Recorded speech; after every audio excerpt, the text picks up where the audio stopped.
एक बहुत ही सुंदर और शांत गांव था। गांव के चारों तरफ घने जंगल और हरे भरे खेत थे। वहां के लोग बहुत ही सरल और दयालु थे। सभी एक दूसरे की मदद करते थे। उसी गांव में शिवांश नाम का एक आदमी अपनी पत्नी गरिमा और 9 साल की बेटी डिम्पल के साथ रहता था। शिवांश जंगल से लकड़ियां काट कर बेचता था और उसी से उसके घर का खर्च चलता था। एक ठंडी सुबह शिवांश ने आवाज लगाई। गरिमा, जल्दी खाना दे दो, मुझे जंगल जाना है। गरिमा रोटी और सब्जी लाकर बोली।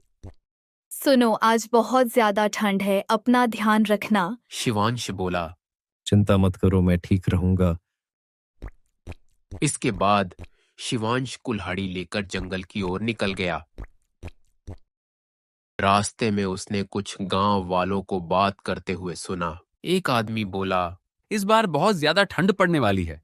दूसरा बोला। हाँ, अगर लकड़ियां नहीं होंगी तो बहुत परेशानी होगी। यहां सुनकर शिवांश जंगल की ओर बढ़ आया और सोचा, अगर मैं अभी से बहुत सारी लकड़ियां जमा कर लूं, तो बाद में उन्हें महंगे दाम में बेचकर बहुत पैसा कमा सकता हूं। उस दिन से शिवांश रोज जंगल जाकर सूखी लकड़ियां काटने लगा। कुछ ही दिनों में उसके घर के पास लकड़ियों का बड़ा ढेर लग गया। गरिमा ने पूछा। आप इतनी सारी लकड़ियां क्यों ला रहे हो? शिवांश बोला। बस ऐसे ही, आगे काम आएंगी। कुछ दिनों बाद ढोलकपुर में बहुत ज्यादा ठंड पड़ने लगी। लोग ठंड से कांपने लगे। तभी शिवांश ने अपने घर के बाहर एक बोर्ड लगा दिया। उस पर लिखा था, लकड़ी 80 रुपये किलो। गांव वाले हैरान रह गए।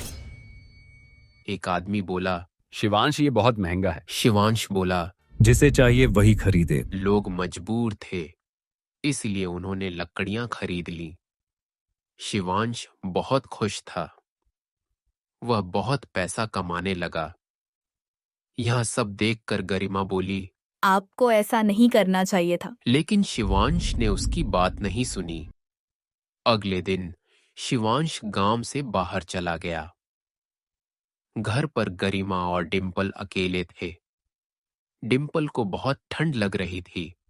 उसने सोचा, मैं लकड़ी जलाकर गर्मी ले लेती हूँ। उसने लकड़ी जलाई, लेकिन आग फैल गई। देखते ही देखते पूरा घर जलने लगा। गरिमा चिल्लाई, बचाओ बचाओ। लेकिन कोई मदद के लिए नहीं आया। कुछ ही देर में सब कुछ जल गया। जब शिवांश वापस आया तो उसने सब कुछ खत्म देखा। वह बहुत रोया। उसे अपनी गलती का एहसास हो गया। हमने ये कहानी से ये सीखा कि हमें कभी लालच नहीं करना चाहिए और हमेशा दूसरों की मदद करनी चाहिए।